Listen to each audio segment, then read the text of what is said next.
What's up, sports gamblers of all generations? I'm Raphael Esparza from DocSports.com, and welcome to another edition of Betting Outside the Box. It's going to be a fantastic show. We have some great topics in about 6 minutes. We're going to talk about winners and losers in baseball in the trade deadline. We also have college football, Big Ten or SEC. We're going to see making the playoffs. There's some prop bets out there. How many SEC teams would make the playoffs? Big Ten teams make the playoffs. We'll dive into a little of that. And then my favorite segment, we'll probably talk about that in about 20 to 21 minutes. It's SummerSlam weekend. And yes, boys and girls, you can actually place wagers on WWE SummerSlam. So we'll get into that. Well, let's get into some crazy stuff because we got my boy to left, right, wherever he's next to me. We get the D that doesn't stand for Detroit. It stands for degenerate because Detroit didn't show up last night. What's up, Detroit Lenny? Do we have to? I mean, we're 1 minute into this show and we got to bring up the Lions. I mean, too soon. Too soon. It is what it is. Lions. I mean, it's the Hall of Fame game. I mean, I could spit for 30 minutes about why it doesn't matter. But if we were on the other side of that, I would have spit for 30 minutes about why it did matter. So it does not matter, or it does matter. I don't know. Bandwagon Lions fans are hitting the panic button. Calm down. They traded, fired the head coach. Oh my God, they're ready to trade the next 4 years worth of draft picks for Michael Parsons, and I stop. Yeah, I would agree on that. Well, I didn't watch any other game. I did hear with you today saying that you missed the first quarter because of all the other stuff you had. So you really didn't miss much. Maybe warm food at the bar. You were going into that. Yep. So it was a Hall of Fame game. Preseason now in full swing coming next week. So we have some preseason ball, and I can't believe what two and a half weeks we have. Week 1 of college football. So that's going to be crazy. But I want to thank all the viewers that joining us right now. Thanks for jumping on DocSports YouTube channel. Don't forget to hit that like button. Don't forget to subscribe to the DocSports YouTube channel. If you have any questions, concerns, if you want to break down a game, we want us to break down a game, use the chat. We'll answer those questions ASAP. So it should be a fun show. But let's get with it. It was a sad day for me yesterday because my team really didn't do anything, and I know we're a little ahead of schedule, but I kind of want to jump into this because I want to rant on this a little bit as well. But lovely producer lady, let's see what topic 1 has to do.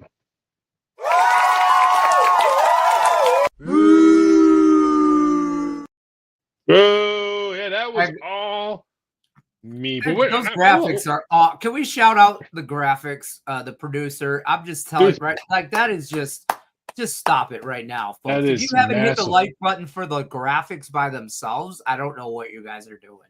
I agree. I cannot agree more. But yesterday was a trade deadline. Me and you were texting back and forth after the 6:01 Eastern Standard Time as the trade deadline. And it was, I have to admit, I was very enthused. I was very involved with it. I thought it was great. I thought we had some really good stuff on the trades and all that. So I want to mention some winners. I thought some teams really improved themselves, and I have 2 off the back of my head. The Seattle Mariners. And I'm going to say the reason why I love their moves and their winning, because normally Seattle is a pitch-friendly town. They don't produce that many runs, not that many home runs, but boy, they have the league leader in home runs. And who do they pick up? They pick up the best bat in the trade deadline, and Suarez from Arizona to go there. So I really like what Seattle. I think they're big winners. And that division is up for grabs as well. You got the Astros, who made some moves, and the Angels, which I have no idea why the Angels made some moves. I thought they were going to be sellers.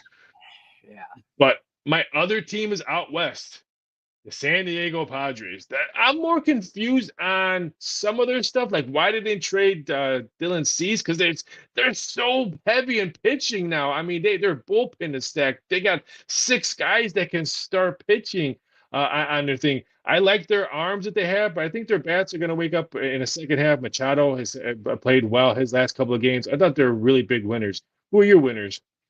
I like the Phillies. I agree with you on the Mariners. I do think the American League is wide open. So I think that the Seattle Mariners are a perfect spot for them. I think they did what they could do. I also think the Phillies, I think they're a winner because they had 2 clear needs. Shutdown closer right-handed outfield bat, and they got both of them. So, I mean, for me, that you go into a plan, you have a plan going into the deadline, you know what you want, you went out and got it, and you're done. I mean, that Philly team is pretty decent anyway. So just adding some key pieces might be able to make a deep run in, for the Phillies there. But teams I'm confused about, I think I have more confused move teams than I do winners and losers. I don't agree. understand the Astros. I didn't understand. I mean, you bring in Carlos Correa back, but I mean, come on. And you had to pick up all that salary too of his You from got to pick Minnesota. all that up. I mean, the Twins, they have to fall probably on the loser side of it. Yes, I mean, not to jump ahead, but I mean, they have 26 men on the roster, and they traded 10 of them. Yeah, that's. I have a lot. I mean, we'll get to that on losers because they're on there, but I not the backtrack and all that. But I think it's because of the question mark on ownership. They're selling the team. I just think that's probably a main reason why. But I don't understand the cost career that I was hearing, and even I heard on ESPN that they would have to take over 50 million of his contract if they were going to do that. And I think they only could sell anywhere between 35 and 40. I could be wrong at those numbers, so I'm a little bit shocked that they didn't have to pay that much, but. I was a little confused on what Houston did. I'm going to give, let's say winners are like my A's, A pluses. I'm going to give a B, a solid B to almost a B plus. I really like what you guys picked. Charlie Morton with what the last move. Just stop it now. But listen, first the Lions, now the Tigers. You're picking on me now. No. Hear me out on this one. I think his leadership and his experience in playoff is going to be helpful. I'm not saying he's going to win a game 7. I'm not saying he's going to give him the ball on game 2 and stuff like that. But I'm just saying for a young pitching staff that you have, now you have a Charlie Morton in there that can calm these guys down and stuff like that when it's needed. And I'm not saying now he's going to pitch a perfect game, but in the playoffs, you're going to need a voice in that bullpen or in that room. I like the voice leadership that Charlie Morton's going to provide. I don't hate that aspect of it. I don't think you're going to go out there and hand him the ball to win you a game at all in the playoffs. I think he comes out of the pen mid, kind of not a closer, but like a mid relief kind of guy. Maybe. Right. He might go 4 to 7 innings, like the 4th inning to the 7th inning, like in that kind of spot. It's pitching chaos from AJ Hinch. So I got to believe he knows what he's doing. The Tigers have won more games than any other baseball team from All-Star break to All-Star break. Period. And so I mean, that's a fact. There's no close second. There's no ties. It's the Tigers. And that scares the hell out of me. Because AJ Hinch maybe does know what he's doing. I like the leadership of Charlie Morton. Sure, I like the Chris Paddock addition. Everybody, that's a nice addition as well. I got clowned on Twitter for liking that, and I don't. Reese Olson goes down. You got Jackson Jobe out for the year. Reese Olson's out for the year. Those are 2 guys that you thought were at the end of that rotation. Now you got Paddock and Morton. Were the best options? No. But I wanted them to make a move. I didn't say they had to jump in, cannonball to the deep end of the pool. But I am happy they put their feet in and tested the water. So I don't know if that makes any kind of sense. My losers, I have a full loaded of losers, and I'm going to start. I mentioned Minnesota, but I think that's more of an organization, not players and stuff like that, with the new sale of the team and all that. But one of my biggest loser. It's not my team. It's the whole division. You had the Brewers that were looking for some pitching. They got nothing. They needed another bat. They got nothing. The Cubs needed a starter. They got nothing. They needed a third baseman. They picked up a utility man. But isn't that something that Batman wears on his belt, a utility? But why would you pick up something like that? I don't understand their moves. And then St. Louis, they get rid of their closer. They get rid of some of the key guys. And then they don't get rid of Arenado. I mean, if you're going to wave the white flag, then wave some contract on it. People were still calling St. Louis, is what I'm hearing, to see what they wanted for Arenado. So I thought the NL Central in general was the losers. My second one, it's got to be the Miami Marlins. Why do you have 2 pitchers? What are you doing? You could have got, you could get some great talent just for Alicante for his last 2 starts were really, really good. I don't understand. I heard they were asking for Babe Ruth, maybe Al Klein or somebody, Hank Allen for them. They must have been asking for the moon, but I don't understand what Miami was doing because you had two pitching starters that in the last hour, that's what you were seeing. Starters finally getting moved. And I really thought we were going to see both of those starts for Miami. So I think Miami's a big loser. So I won't call them a loser yet to be determined. I'll give them a C, pending, incomplete, because maybe I think they believe they can make a little run, Miami. And I'm not saying I agree with it. We've been talking for weeks on this show and Doc's Daily and every other show on this channel about the trade deadline for a month coming up. And the biggest teams that were going to make moves were going to be, one of them was the Miami Marlins and all the trade capital that they had on that pitching staff, and they didn't do nothing. Yeah, I was a little bit torn on this one. We'll dive into the futures a bit before we talk some football going on this one, but I'm a little bit shocked you could still get the Seattle Mariners to win the AL plus 7-1, and I even saw plus 825 on this one just because they got some bats. I know Detroit is still going to be the leader of that pack with their pitching because you just can't. If you're in the playoffs, you have to face Screwball maybe twice, maybe even a third time on that. So I understand it, but I'm talking with value for value. I like Seattle at plus 7-1 up to plus 825 is a really good value. And then you mentioned it, the Phillies. You can get them at plus 475. And I even saw $5, I think, at Bet Rivers earlier today to win it. I'm not sold on this Dodgers team at all. No. So they're beatable. And you figure they have to play the Padres still a couple times a series, so they can get hot and maybe wipe out the Dodgers.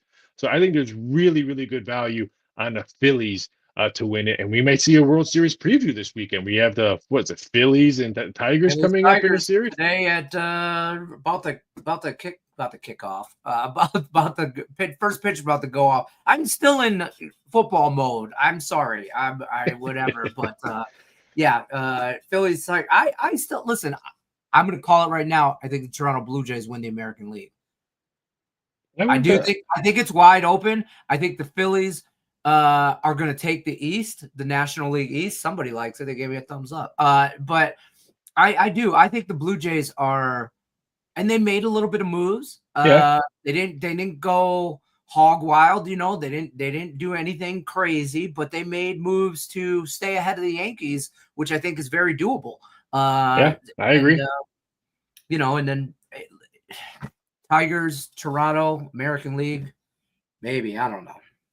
We'll try to squeeze in a little bit more baseball talk now that the trade deadline is and we get closer to playoffs because it's football season. That's what people want to hear pretty much now and forever until Super Bowl on that. But don't forget to jump on us on Monday show. We have a great full pack of Monday shows with 3 great topics, probably more football related, unless something crazy happens over the weekend that we need to really dive in and discuss. So don't forget to check us out on Mondays at 6 p.m. Eastern Standard Time at Doc's YouTube channel. Well, that's it. Let's get to topic 2.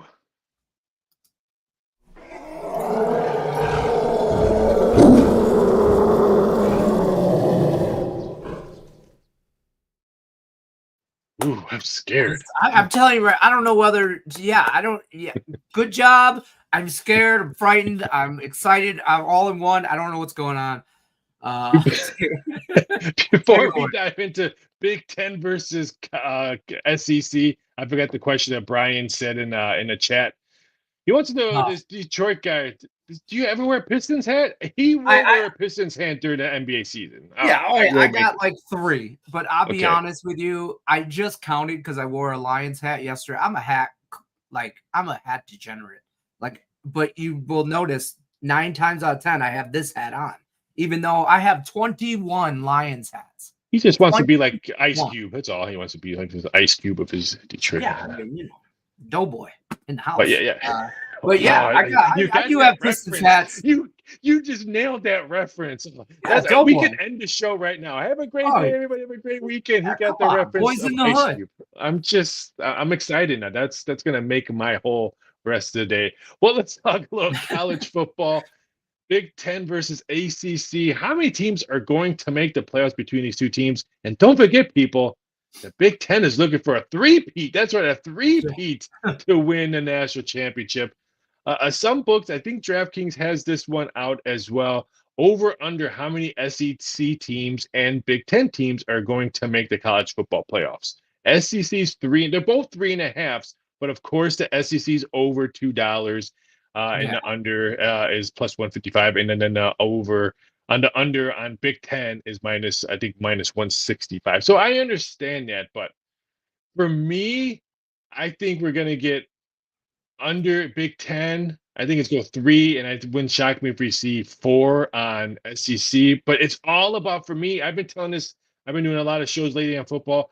Clemson LSU is going to determine everything and anything in the SEC. Because I think if LSU loses that game, which they normally lose all their opener games, aka look what USC did to them last year, then I think that makes the rails come off of them, and they have maybe a bad season, or not the season that they all thought, and they're not going to make the playoffs. And you're always going to see Georgia and everything like that. So I'm saying under on the SEC, or over in the SEC, under in the Big Ten. What do you think?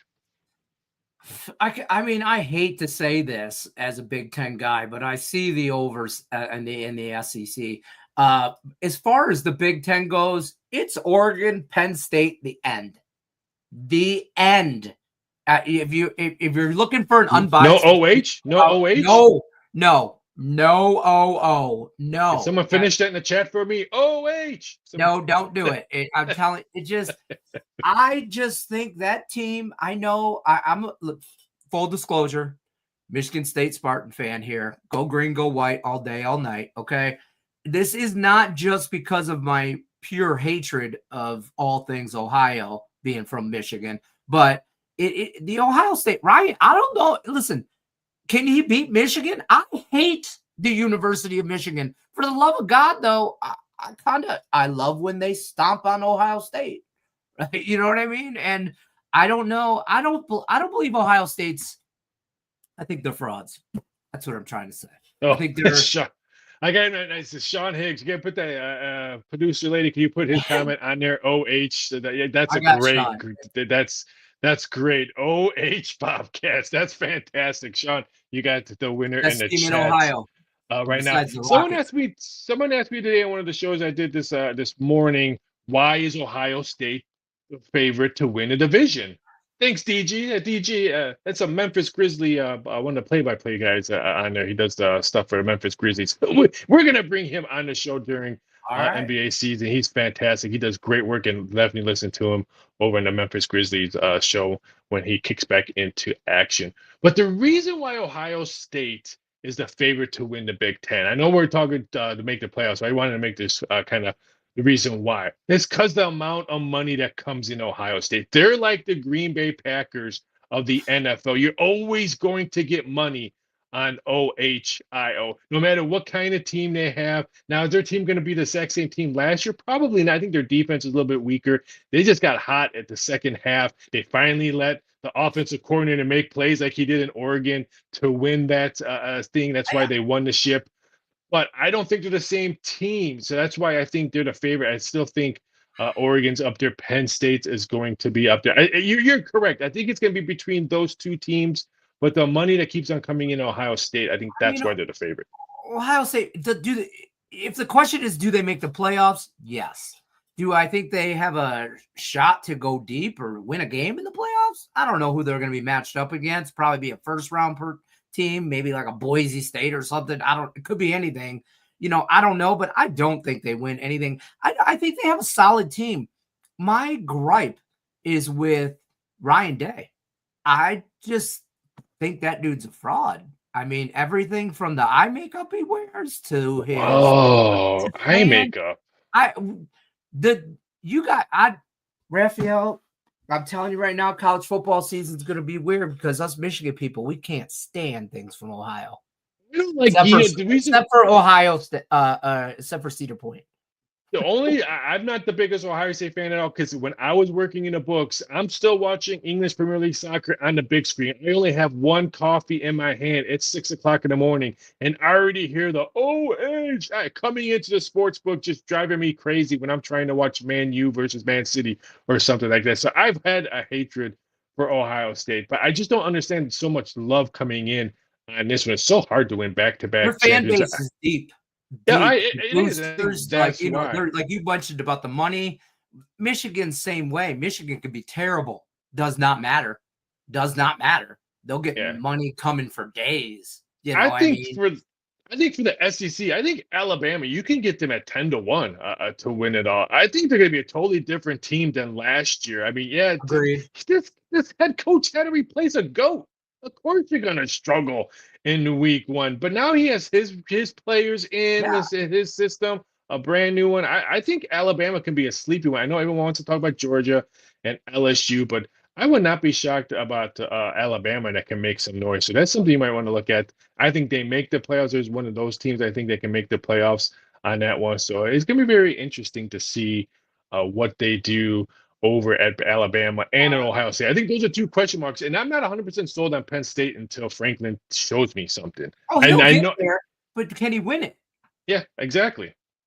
The You know what I only thing mean? I can tell people Penn State does is they produce linebackers. That's all they're their linebacking producing machine. Like tight end university is over at Iowa. Yeah. And Penn State produces linebackers. I mean, it is what it is. Alabama produces wide receivers. Right? I mean, that's just what they do. I'll tell you what, SEC though, I know this is square is all get up, but I'm on Texas. I think Texas runs away with this conference, to be honest. I don't think it's close. I think it's a battle for second, third spot in that conference, I should say. And I believe in this kid Manning. Maybe I'm a sucker. Maybe I'm just drinking the Kool-Aid. There's a lot of GMs in the NFL with you. I know. Maybe I'm the squarest person ever. Whatever. It is what it is. But I've been. But to be fair, I've been touting about this kid for 2 years. So I really do feel that. But I don't know. It should be interesting. We'll dive in a little bit more into college football probably on Monday show. So again, don't forget to check us out on Monday at 6 p.m. Eastern Standard Time with another episode of Betting Outside the Box. It should be a fun one. I can't wait to now that all these football stories are coming up. But we're gonna definitely have to talk about what's going on in Dallas land, the Cowboys on Monday show, because that's gonna be probably heated up on that one. Pop it off.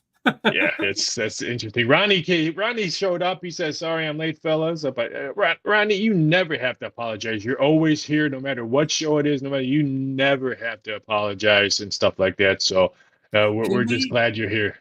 I don't mean to interrupt. Can we pull up Sean Higgs's comment about Raphael's hair and how gorgeous it is here? It's long. I got to get a haircut. It's right. Yeah. Oh, sorry. I click buttons. Sorry. I'm sorry. You have nice controlled hair.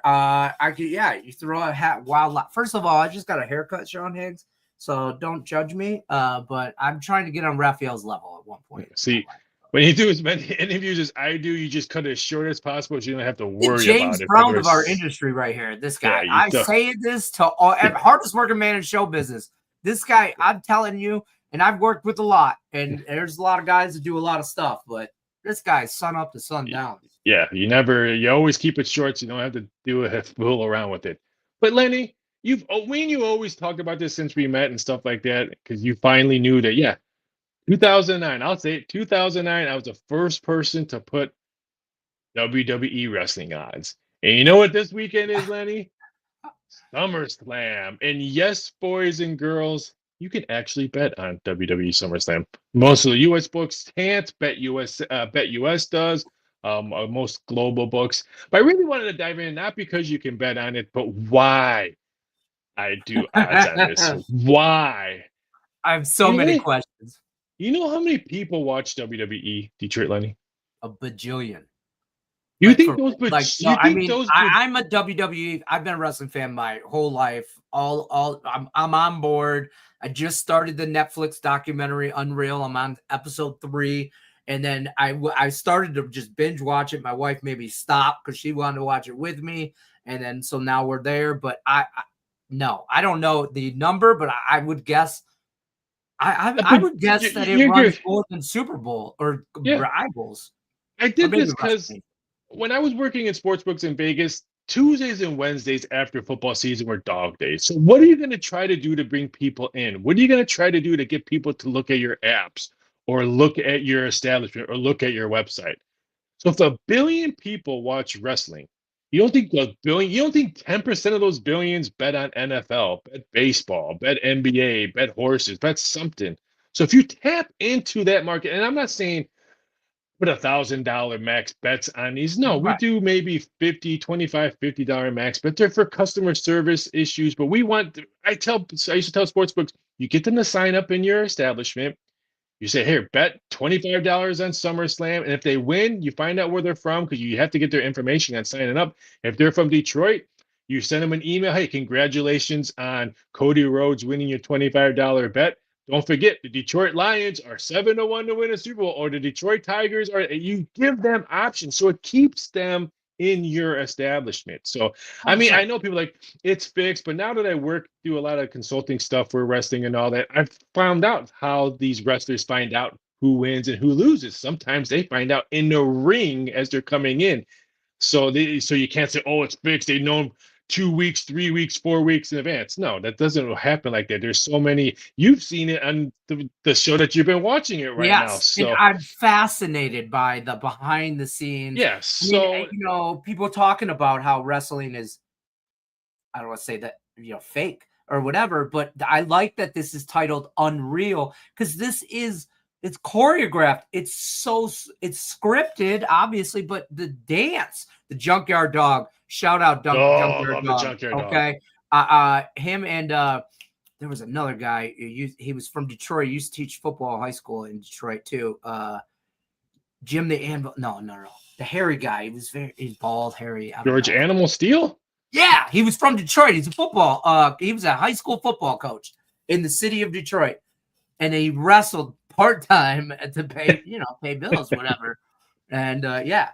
But that's why I do odds, and now I do prop bets because now you can't script prop bets. Like for a perfect example, Roman Reigns, he's famous for Superman punches. So I have over under 3.5 super punches in his match. So you can't script prop bets now. So now I do anywhere between 15 to 20 every major, like who's going to get pinned, how they're going to get pinned, and stuff like that. So now I do just my way. You always say I'm the prop king, and now I do my way to bring extra activity to the enjoyment of it. I'll have to send you the list of all the rest of it. Remind me after the show, I'll send you the list. Send me the list because my degenerate ass is going to get on some SummerSlam bets. I mean, this is factual. But that's why I do odds for WWE, just because those businesses, I think, are banking on it. Because now you're getting free WWE customers that you probably never heard of, and now they want to bet their $25 wrestling bet to bet some money. Detroit Lions or something like that to bet a future. So it's pretty good. But that's the why. I mean, it's marketing 101. I mean, to be honest with you, you just got to get them in the door, and once you get them in the door, you can take them wherever you want around anywhere. I mean, it's formerly the WWF, for WWE. I've been Vince McMahon, all that. I mean, I watch everything wrestling. I binge watch The Young Rock, for crying out loud, with my kids. We love wrestling. My boys, as they get older, we tend to rewatch stuff because nobody's in the same house at the same time. But to like John Higgins, Monday Night Raw.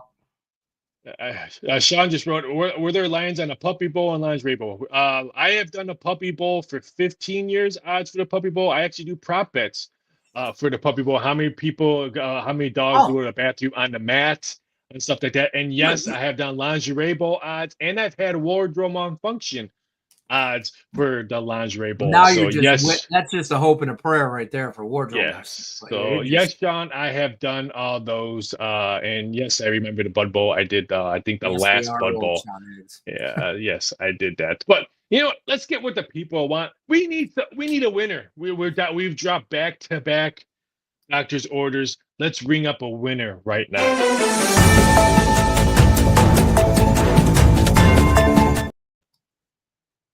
Here we go. We're going to real football, not the Hall of Fame. We're not going to Benson's Hall of Fame Stadium for our winner. We are going to Canada, where real men play football. No, just joking. NFL, I'm sorry for that bad joke. We're going with the Winnipeg Blue Bombers team total over 26.5.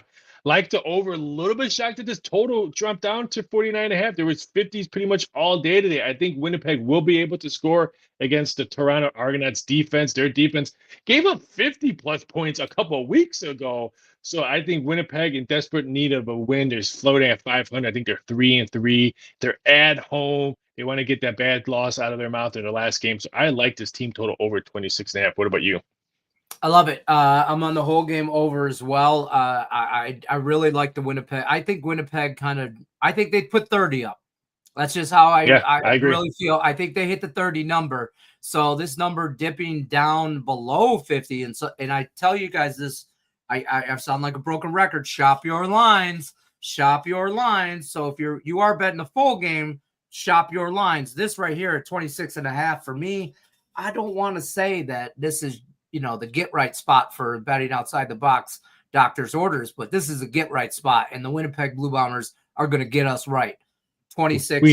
We need that W. We need that W today. Yeah. We need that W bang, today. Bang, Shooter McGavin style. Yeah. Tell the viewers about our Doc special gifts that we have for them. Don't forget, everybody, like, share, subscribe, all that good stuff. Free $60 account is a link in the description of the video. I'm right behind the doctor. I swear to you folks. There I am. Free $60 account. Link is in the description. Live TV. Video. Live TV, yeah. Free $60 account, DocSports.com/free60. Link is in the description of the video. You're new to Docs. Use that $60 on any capper you want, any sport, any day. Week package, season package, you do you, Pikachu. I'm not saying to get some free picks from that guy or some premium stuff or anything like that, but check out the YouTube page. This guy drops free prop plays on a regular for you guys on the just as free pick videos. So and those are cashing. So $60 free premium plays, DocSports.com. It'll be a fun weekend for both of us. I have a busy weekend at PFL tonight. I'm doing some stuff for the PFL tonight after it's over. So it's gonna be like midnight my time, and then I'm doing some stuff for. I'm doing a watch along for SummerSlam for Sunday on some streaming services, so you can watch along as I talk about betting odds and maybe do some live betting and wrestling. I'm gonna try that for the first time as well. So I have a busy weekend. Should be a fun weekend. What about you? This is the calm before the storm for me with boys in high school football starts. Practice has already started. Games start in 2 weeks. We got scrimmage next Tuesday. We got school starts. Not this week, not this Monday, next Monday. So sorry, kids. It's the calm before the storm. We ain't doing nothing. Well, there you have it, boys and girls. Another great episode with my boy, Detroit Lenny. Don't forget to check us out again on Monday, same time, 6 p.m. Eastern Standard Time. Please, everyone, have a safe weekend. Have a great weekend. And please don't bet what you don't have.